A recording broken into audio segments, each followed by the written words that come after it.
Hi, I'm Maryanna Franco, and I'm here with Jason Barnard, and we are going to talk a little bit today about walled gardens and the internet. So, do you want to introduce the topic a little bit? Yeah, I've always been very curious about walled gardens because when I was working on Boulot and Koala, we worked with Orange, huge telecommunications company in France, now international. And they kept talking about creating a walled garden around Boulot and Koala. And I thought it was a cute story about children's characters, walled gardens, safe. It's not that at all. It's how do we keep these kids, in this case, or people within our platform and prevent them from leaving? And it suddenly sounded really creepy. It is very creepy. It is, in that particular context. And I think we don't really realize to what extent we're surrounded by walled gardens. Yeah, but we can recognize how social media, TikTok, Facebook is a walled garden, but you're talking a little bit about how Google is becoming a walled garden. Yep. And I mean, how do you see that happening? What is exactly happening there? But what I'm seeing is a lot of people looking at Google and saying, well, Google are keeping people on the SERP, and that's terrible. It's an awful thing to do, and they're not sending people to the websites.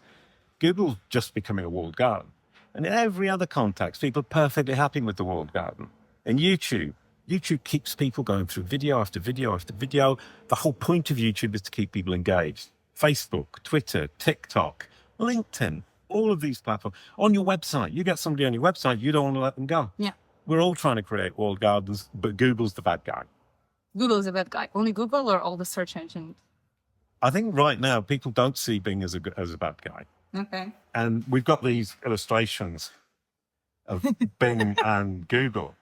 And this is an illustration based on Fabrice Canal, who is the principal program manager at Bing. And he looks so happy. And he really gives out this vibe of being a really lovely person, delightful. And Bing doesn't seem nasty. Number one, because Fabrice is such a nice guy. And number two, because Microsoft, for some reason, doesn't seem like it. And that's it. Wow. Microsoft was the bad guy. Yeah. And then Internet Explorer got slammed. They lost their domination. And Microsoft suddenly became the good guy. Where did that come from? So Google's the bad guy for doing something everybody else is doing. Microsoft, who was the bad guy, is now the good guy. But people still only talk about Google. I mean, you still don't see anyone talking about Bing. Well, but they are now in the context of ChatGPT. Yeah. So ChatGPT integrates Bing results. It's a big news that ChatGPT is integrating search results. Bing suddenly becomes important. And the SEO community has no idea how to optimize for Bing in general. Yeah. So that's a huge learning curve for them. But back to walled gardens. Yeah, I was going to say that. Back to walled gardens. How do you see, like, if I'm imagining the SERP in front of me, right? I Google something and I get the results. Done. Yeah. So I get the ads, I get the feature snippets, like images, videos, whatever. I get the blue links. Yep. How do you, I mean, I'm still clicking and going somewhere else.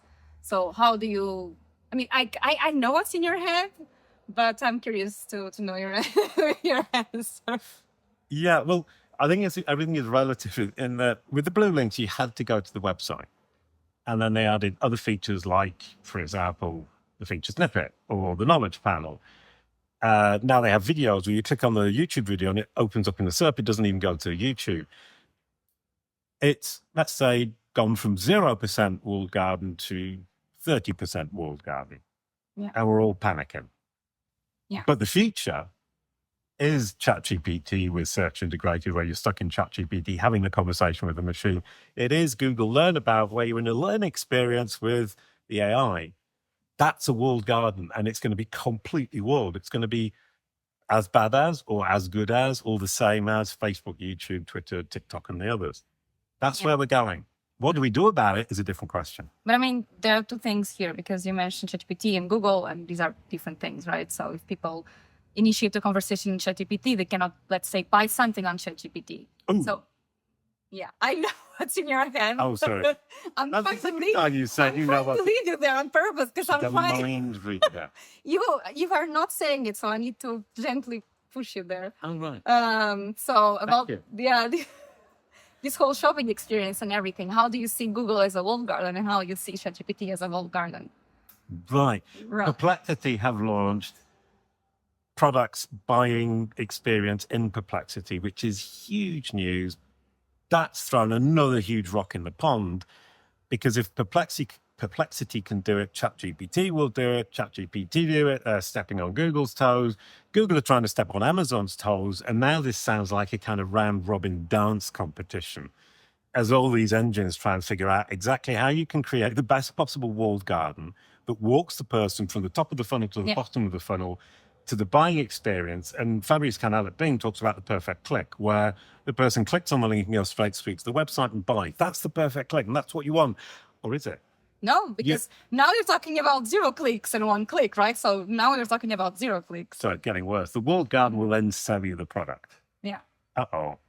So yeah, I mean, it will be like an Amazon mixed with everything else all in one place, like a big supermarket. I don't even, where you can buy meat and furniture at the same time. Yeah, but that's it. Google are going toe-to-toe with Amazon. Amazon have the products. Google has the web and the information. Yeah. ChatGPT and Bing are coming in alongside Google. Perplexity, small player, but important move they've just made. And Amazon are worried about Google because Google have all the products in the world, whereas Amazon only have the products that people put on it. So Amazon then are in a disadvantage. And if we're in a walled garden, Amazon is a great example of a walled garden shopping experience. Google's going that way too. And from our perspectives as consumers, it's brilliant.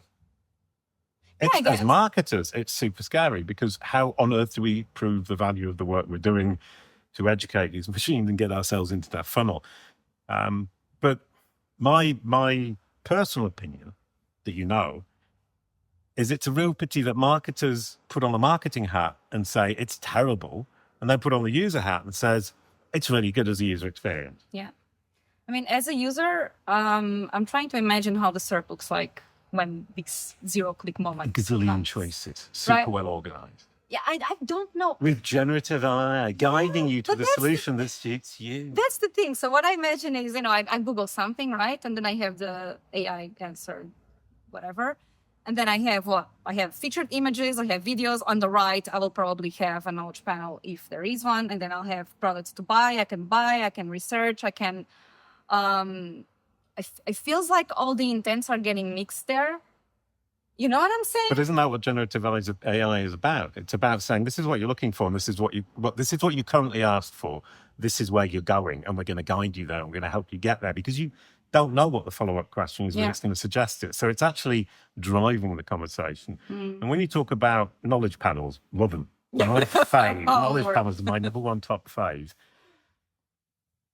But we were in Lithuania, and you saw buying from the knowledge panel. Yeah. That was shocking. Tell me more about that. Oh, that was shocking. It was shopping, not shopping. It's both of them. Shocking shopping. It's shopping. It's a shocking shopping experience. Thank you very much. Do you like, well, that's a bit of a tongue twister. It's an elevation. Try saying that. The elevating of something. Yes. Anyway, basically we Googled, I think it was Calvin Klein, the perfume. Calvin Klein 1. Yep. And we saw the AI, the search generative. the AI. Sorry, overview. I'm The AI overview. I apparently lost my ability to speak now. So the AI overview result. Then we got a couple of online stores, but on the right side, you actually had few cards that gave you the option to buy. And when you click them, you did not go into the store, but you just had some kind of a pop-up that literally took you to the cart, and you could just finish your purchase right there without getting out of the SERP. More than that, it had reviews, it had investigation into the product. And now we're looking at Google Learn About. And if you haven't seen it yet, you ask a question, it gives the answer, gives you some context, says, don't forget to think about this. And then on the left-hand side, it gives you possible pathways forwards. So it's like one of those interactive stories where you choose the next chapter.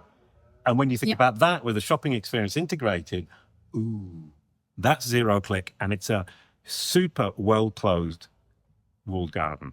That's where we're going. True. And I think... Yeah. Sorry. No, it's okay. I can finish. No. I don't want this conversation to become too geeky, because I like it to be just a, philosophical conversation. So you're telling me off for being too geeky. No. I apologize. No, it's about the next question I'm going to ask, because it is a bit geeky. So it's more for what I'm going to say now. So, I mean, if we are looking into, and you were saying before, the marketers put the marketer heads and whatnot. I mean, what about these people that are freaking out now? You know, what do I do to be in the SERP tomorrow when all of this happens? And, you know, companies like yours, CaliQ, have a solution for this, right? Yes. Now, what I would suggest is we've just described the ultimate walled garden shopping experience in Google Learn About. And I suggest that we talk about how do you get your place in that in the next episode. Okay, that's great. Then I guess we finish here today. Yeah, I think that was great. Thank you for listening Thank you. and watching.